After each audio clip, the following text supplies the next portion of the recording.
রাশিয়ার বিমান ঘাঁটিতে ইউক্রেনের সাম্প্রতিক ড্রোন হামলার সমুচিত জবাব দেবে মস্কো। বুধবার এক ফোনালাপে মার্কিন প্রেসিডেন্ট ডোনাল্ড ট্রাম্পকে একথা জানিয়েছেন রুশ প্রেসিডেন্ট ভ্লাদিমির পুতিন। বান্ডেল থাকলে প্রতি সেনমানিতে টাকা বাঁচবে।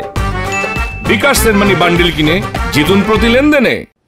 সামাজিক যোগাযোগ মাধ্যম ট্রুথ সোশ্যালে ট্রাম্প বলেন, পুতিনের সঙ্গে 1 ঘন্টার বেশি সময় ধরে চলা তার ফোনালাপ ভালো হয়েছে। তবে এই আলোচনা তাৎক্ষণিকভাবে ইউক্রেন রাশিয়ার মধ্যে শান্তি নিয়ে আসবে না বলেও সতর্ক করেছেন ট্রাম্প।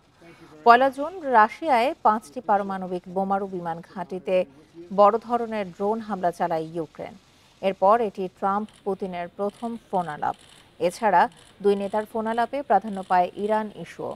এ সময় পুতিন ইঙ্গিত দেন, ইরানের পারমাণবিক কর্মসূচি নিয়ে আলোচনায় তিনি সহায়তা করতে প্রস্তুত।